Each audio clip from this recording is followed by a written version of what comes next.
Saludos, saludos familia, espero que estemos bien. Vamos a seguir nuestras charlas enfocadas en la psicoeducativa. En esta edición vamos a estar hablando sobre el alcohol. Vamos a empezar el tema. Vivimos en una sociedad donde el alcohol ha sido normalizado hasta el punto de que cuestionarlo parece un acto de rebeldía. Desde temprana edad aprendemos a asociarlo con la celebración, la amistad, el éxito y el descanso. Está presente en cumpleaños, bodas familiares, reuniones, eventos deportivos, conciertos, festividades. La publicidad lo presenta como el ingrediente indispensable para disfrutar la vida, mientras que quienes deciden no beber con frecuencia deben justificar su decisión ante los demás. Frases como, una copa no hace daño, chicos, hay que relajarse un poco, todos bebemos, o se ha convertido, ¿verdad?, en esta parte de nuestra cultura. Sin embargo, pocas veces nos detenemos a preguntarnos si realmente conocemos la sustancia que estamos consumiendo y el efecto que produce sobre el órgano más complejo y valioso que poseemos, nuestro cerebro. Lo paradójico es que la percepción social del alcohol contrasta con el conocimiento científico acumulado durante décadas. Mientras que otras drogas suelen generar una reacción inmediata de rechazo, el alcohol continúa siendo visto como una sustancia relativamente inofensiva, a pesar de que se encuentra entre los principales factores de riesgo de enfermedad, discapacidad y muerte prematura en el mundo. La ciencia ha demostrado que el consumo se asocia con más de 200 condiciones médicas, incluyendo enfermedades hepáticas, cardiovasculares, distintos tipos de cáncer, lesiones por accidentes, violencia, trastornos mentales y trastornos por consumo de alcohol. No se trata únicamente de un problema de quienes desarrollan dependencia. Incluso el consumo repetido y excesivo en personas que socialmente son consideradas como bebedores normales puede producir cambios importantes en el funcionamiento y el cerebro del organismo. Esto es informado por la Organización Mundial de la Salud.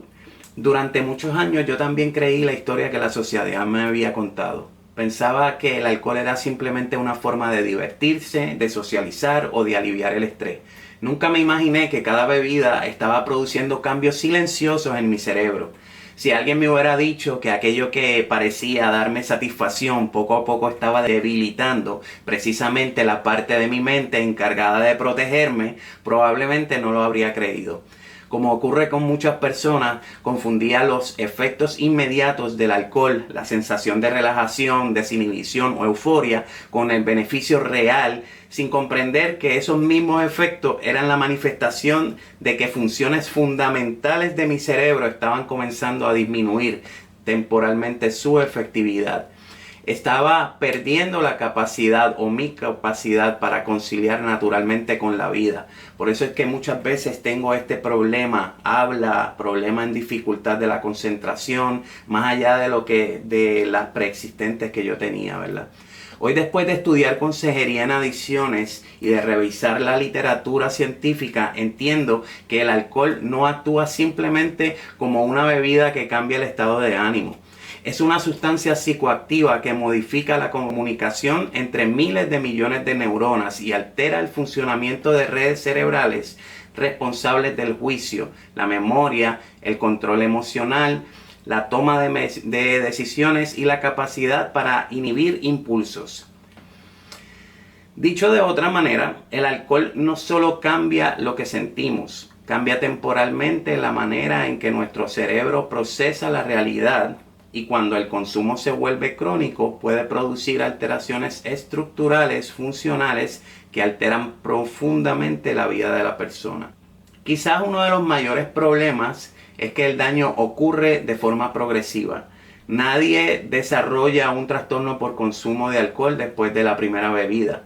El proceso suele comenzar de manera paulatina y aparentemente inocente.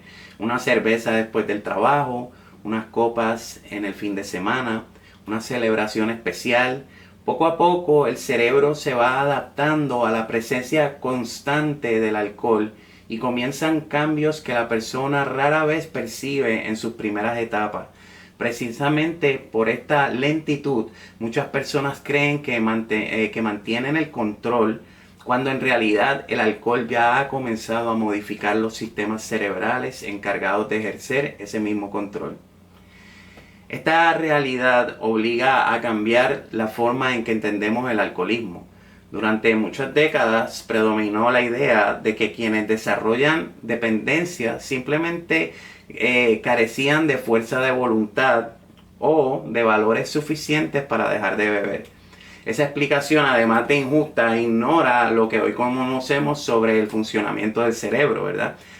La investigación neurocientífica ha demostrado que la adicción amplía cambios medibles en los circuitos cerebrales relacionados con la recompensa, la motivación, el aprendizaje y el autocontrol. En otras palabras, no estamos frente a un simple problema de conducta, estamos frente a una enfermedad que compromete progresivamente el órgano encargado de la toma de decisiones. Comprender esto transforma profundamente nuestra mirada. Ya no observamos únicamente a una persona que bebe en exceso. Comenzamos a ver a un ser humano cuyo cerebro está siendo afectado por una enfermedad compleja. Esta perspectiva no elimina la responsabilidad personal ni las consecuencias de las decisiones tomadas bajo los efectos del alcohol. Sin embargo, sí nos ayuda a comprender por qué tantas personas desean sinceramente dejar de beber y aún así recaen una y otra vez. La explicación no reside únicamente en la voluntad. También se encuentra en los cambios que el alcohol produce sobre los mecanismos cerebrales que permiten ejercer esa voluntad. Por esa razón, antes de juzgar a alguien que vive atrapado por el alcohol, vale la pena comprender qué está ocurriendo dentro de este cerebro, ¿verdad? Solo cuando entendemos cómo esta sustancia altera progresivamente las funciones que nos permiten pensar con claridad, controlar nuestros impulsos, evaluar riesgos y cuidar de nosotros mismos, podemos empezar a sustituir el juicio por la comprensión, el estigma por la compasión. Esa compasión no busca justificar a la enfermedad, sino reconocerla como realmente es: un trastorno complejo que necesita tratamiento, apoyo y oportunidades reales de recuperación, y no únicamente condena social. Es importante entender que el daño del alcohol no termina cuando desaparece la embriaguez. Durante muchos años se creyó que después de las horas de sueño el organismo simplemente volvía a la normalidad. Hoy sabemos que eso no siempre ocurre y que en realidad cuando el cerebro se acostumbra a recibir alcohol de manera repetida, comienza un proceso de adaptación conocido como neuroadaptación. En este momento el alcohol deja de ser únicamente una sustancia que produce intoxicación y empieza a convertirse en una sustancia que el cerebro espera ya para poder funcionar, ¿verdad?, dentro de un nuevo equilibrio, de su nuevo balance. Cuando el consumo se interrumpe, ese equilibrio artificial se rompe y aparecen los síntomas del síndrome de abstinencia alcohólica. La literatura médica describe la abstinencia del alcohol como una de las emergencias importantes en medicina de las adicciones. Una de las más importantes. A diferencia de muchas otras sustancias, la abstinencia alcohólica puede poner en riesgo la vida de la persona. Las guías de American Society of Addiction Medicine y diversos estudios clínicos señalan que en los casos más graves pueden presentarse compulsiones, delirium tremens, alteraciones de la presión arterial, fiebre, confusión severa e incluso la muerte si no existe tratamiento médico oportuno. Por esa razón existen unidades hospitalarias especializadas en el manejo de desintoxicación alcohólica, donde los pacientes reciben vigilancia continua mientras el cerebro se recupera gradualmente su equilibrio, ¿verdad? Yo conocí esta realidad de primera mano. Allá en Centro Médico hay un hospital exclusivamente para alcohólicos y estuve varias ocasiones en él. Fui hospitalizado en la unidad especializada para personas con dependencia al alcohol y allí vi hombres que temblaban de manera incontrolable. Sudaban profundamente, presentaban ansiedad intensa y necesitaban atención médica constante para atravesar el proceso de abstinencia con seguridad. En aquel momento yo no comprendía lo que estaba ocurriendo. Hoy, con el estudio, con mi experiencia, puedo entender mejor de primera mano, ¿verdad? Todas estas experiencias que en aquel momento que viví. Hoy también entiendo que no era simplemente falta de alcohol en el cuerpo, era un cerebro que había sido obligado durante años a funcionar en presencia del alcohol y que ahora luchaba desesperadamente por recuperar su equilibrio natural. Incluso aquellas personas que consideran que solo beben los fines de semana pueden experimentar cambios importantes entre un episodio de consumo y otro. Como un médico me explicó durante uno de mis tratamientos, algunos bebedores de fin de semana llegan al lunes irritables, ansiosos, con dificultad para concentrarse, impulsivos o reactivos, ¿verdad? Aunque no identifiquen esos síntomas como parte de una abstinencia leve. Muchas veces esa irritabilidad se manifiesta en el trabajo, en la familia o en la relación de pareja. Sin que la persona establezca una conexión entre su estado emocional y los efectos persistentes del alcohol sobre el cerebro. También comprendí algo que durante años me había desconcertado: el sudor excesivo. Cuando bebía alcohol sudaba constantemente, incluso sin realizar esfuerzo físico.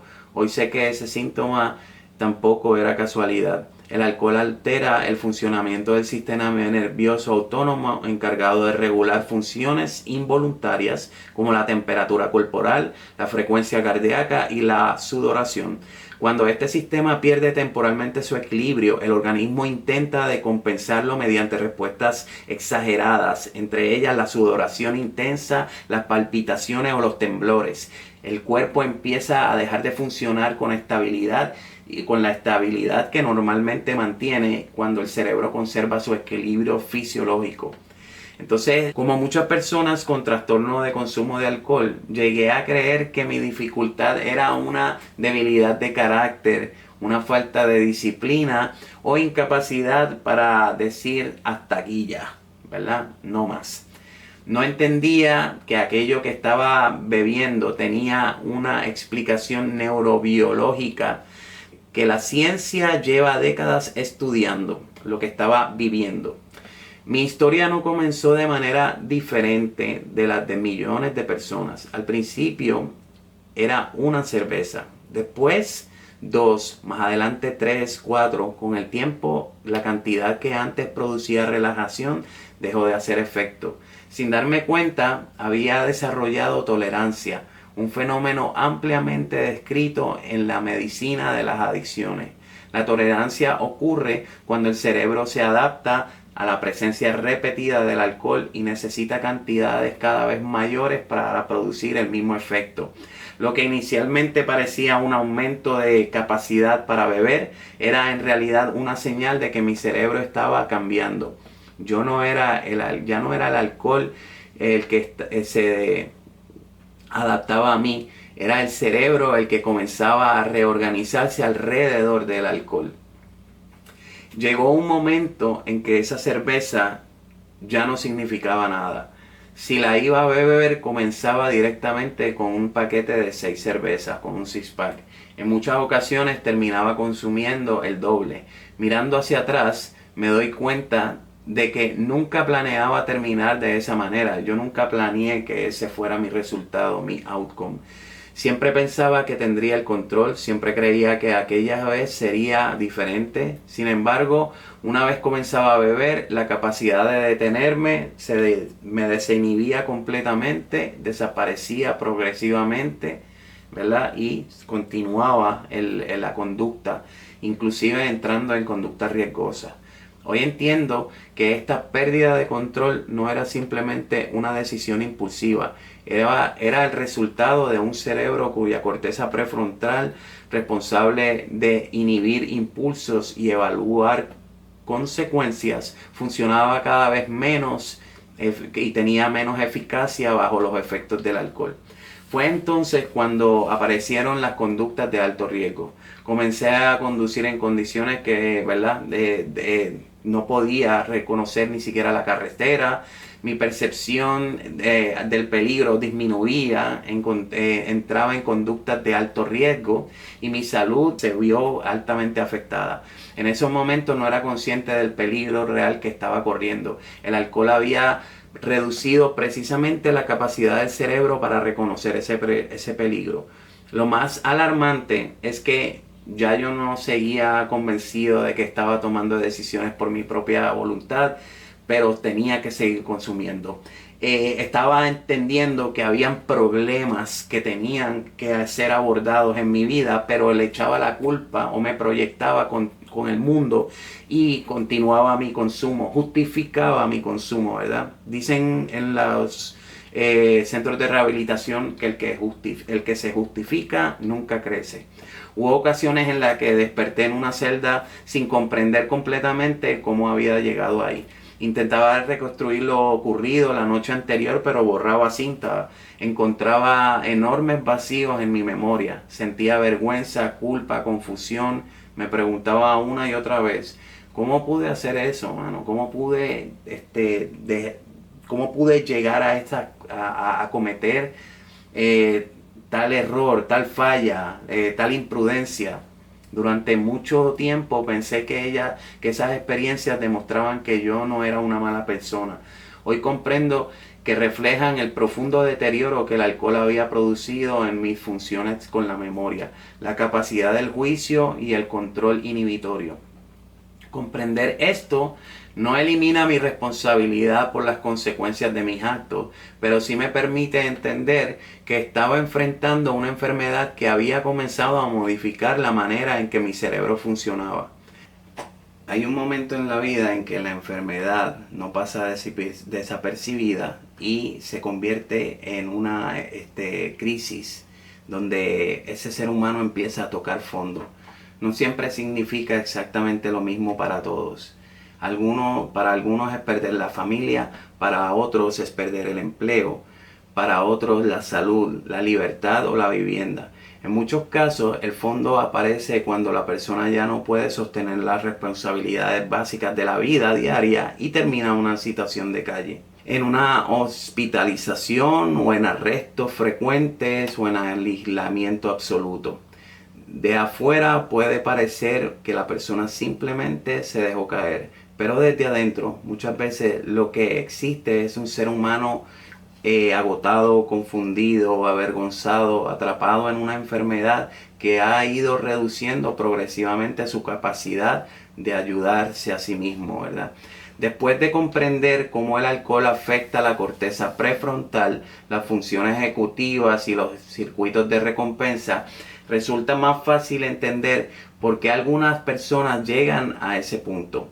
La enfermedad no solo les quita la capacidad de controlar el consumo, también debilita la capacidad de planificar, organizar, buscar ayuda, mantener rutinas, observar un empleo o cuidar el empleo, cuidar su higiene, administrar dinero y sostener relaciones saludables. Cuando esas funciones se deterioran durante años, la vida comienza a desmoronarse pieza por pieza.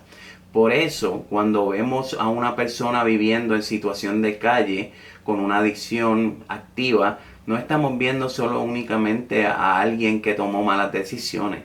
Muchas veces estamos viendo el resultado acumulado de una enfermedad que ha afectado principalmente la capacidad de mantenernos bien, de ser saludables para nosotros mismos. Después de comprender cómo el alcohol afecta la corteza prefrontal, las funciones ejecutivas y los circuitos de recompensa, resulta más fácil entender por qué algunas personas llegan a ese punto. La enfermedad no solo les quita la capacidad de controlar el consumo, también debilita la capacidad de planificar, organizar, buscar ayuda, mantener rutinas, conservar un empleo, cuidar su higiene, administrar dinero y sostener relaciones saludables. Cuando esas funciones se deterioran durante años, la vida comienza a desmoronarse pieza por pieza. Por eso, cuando vemos a una persona viviendo en la calle con una adicción activa, no estamos viendo únicamente a alguien que tomó malas decisiones.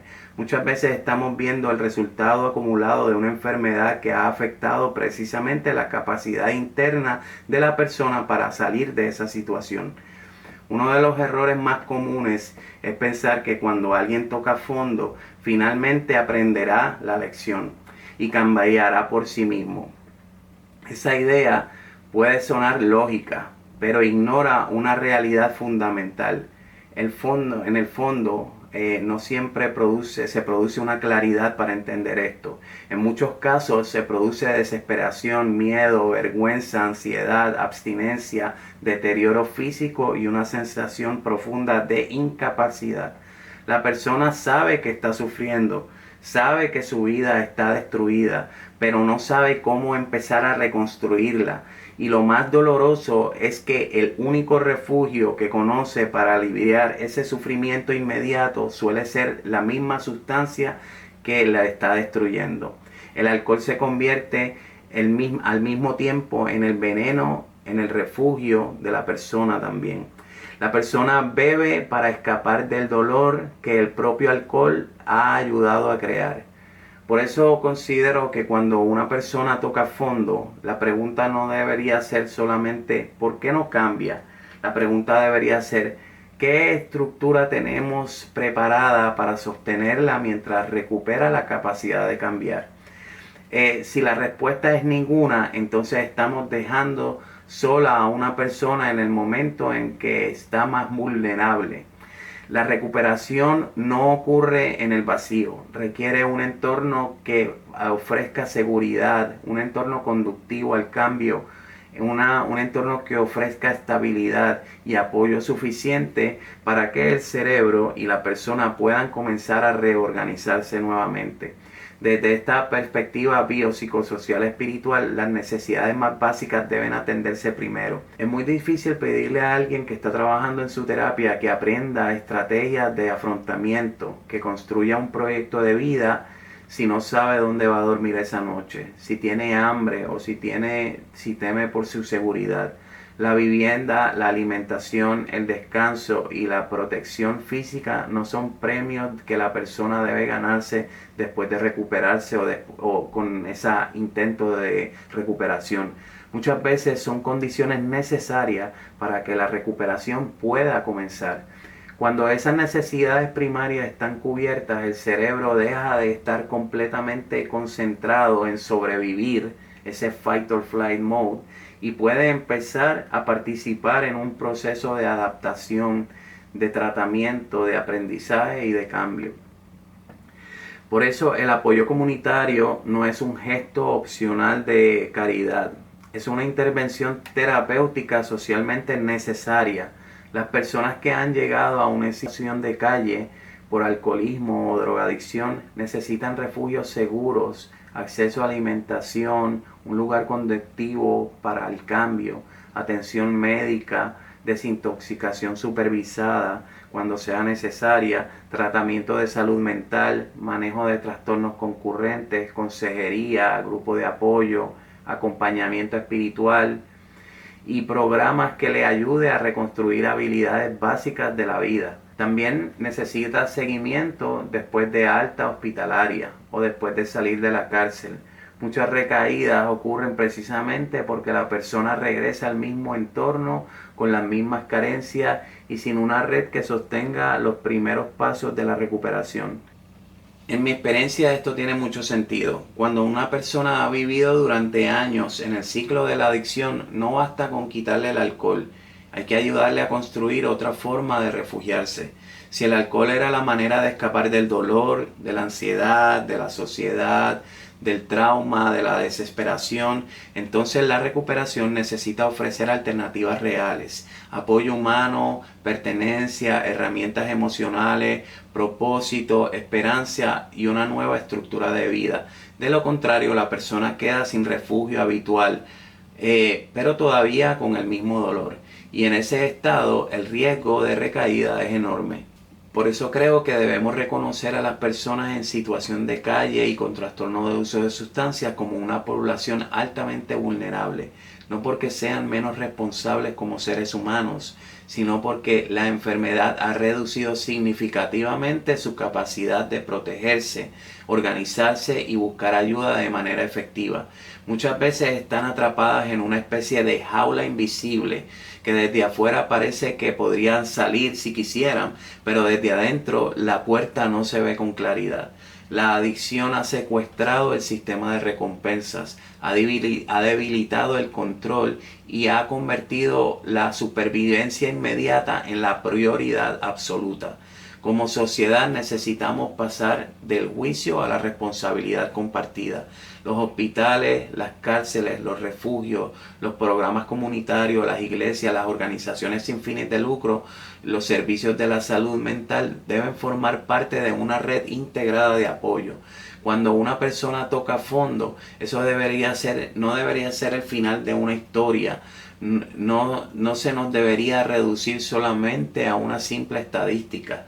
Debería ser el momento en el que la comunidad esté preparada para ofrecer una puerta, una salida, una cama segura, una comida, tratamiento, acompañamiento, vivienda transicional, apoyo emocional y oportunidades reales de reintegración.